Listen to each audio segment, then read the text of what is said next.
Olá! Bora dar uma olhada no relatório mais recente do Kinea Renda Imobiliária, o famoso KNRI 11, referente a agosto.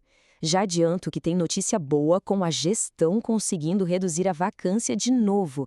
Mas, por outro lado, o fundo precisou usar as reservas para manter o dividendo. Vamos entender direitinho o que está acontecendo.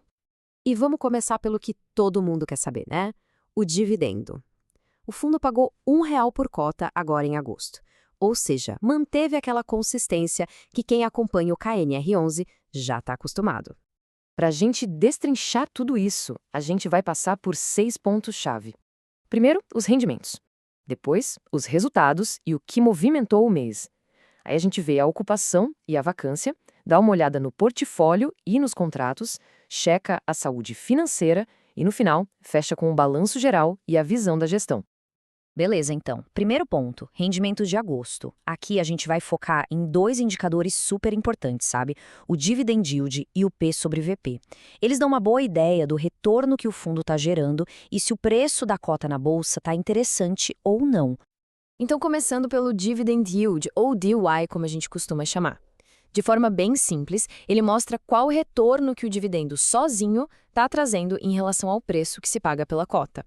É aquele famoso pinga-pinga na conta, né? E no caso do KNR11 em agosto, com aquele dividendo de R$ 1 e a cota fechando o mês em R$ 140,50, o dividendo yield mensal ficou em 0,71%. O outro indicador é o preço sobre valor patrimonial, o P sobre VP. Pensa nele como um termômetro mesmo. Ele compara o preço da cota na bolsa com o valor teórico dela, o valor patrimonial.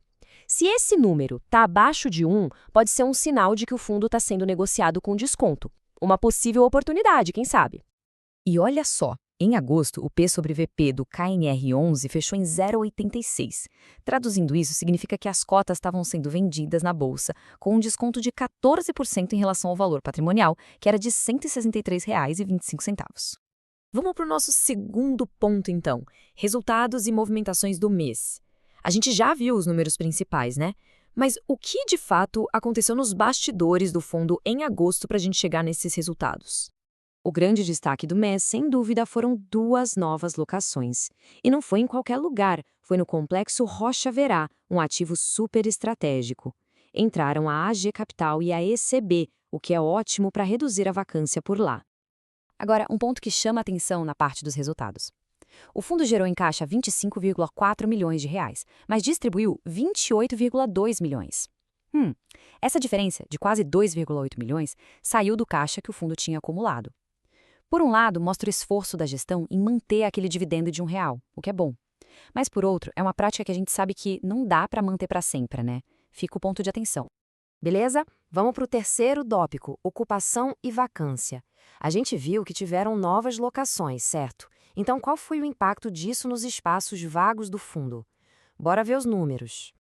E aqui vale lembrar rapidinho a diferença entre os dois tipos de vacância. A vacância física é bem direta, é a porcentagem da área total que está vazia, em metros quadrados mesmo. Já a vacância financeira olha para o dinheiro, é o quanto de aluguel o fundo está deixando de receber por causa desses imóveis desocupados. E a notícia aqui é boa, os números melhoraram. Se a gente compara agosto com julho, teve uma quedinha tanto na vacância física quanto na financeira. É pouco, mas mostra que o fundo continua numa trajetória positiva. E se a gente amplia um pouco o olhar para os últimos meses, essa tendência de queda na vacância física fica ainda mais clara, como dá para ver bem nesse gráfico.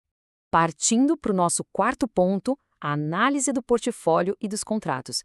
Tá, mas que imóveis são esses? Onde eles ficam? E, mais importante, os contratos de aluguel são seguros? Vamos descobrir. O portfólio do KNR11 é bem diversificado entre dois setores. Um pouquinho mais da metade da receita, quase 56%, vem de lajes corporativas, os escritórios.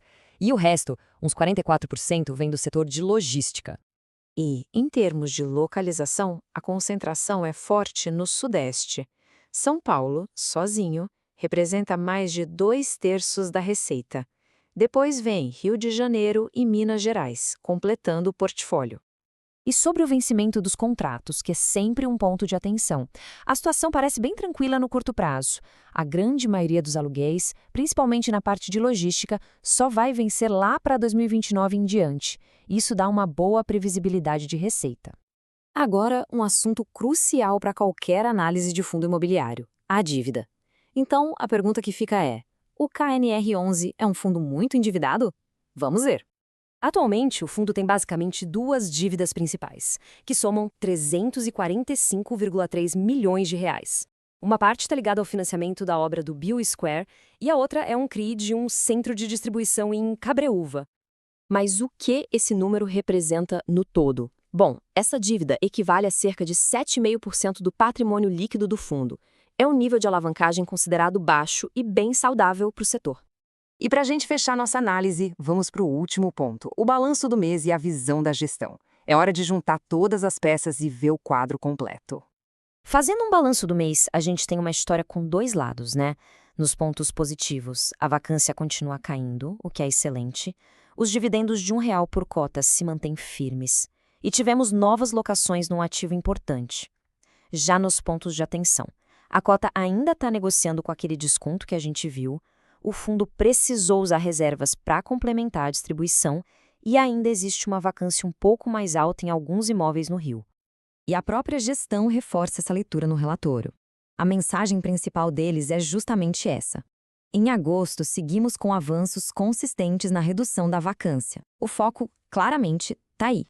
Isso tudo nos deixa com uma pergunta para pensar, né? Com a vacância caindo e um portfólio que parece bem estável, será que esse desconto de 14% no preço da cota representa uma boa oportunidade de investimento? Fica aí a reflexão.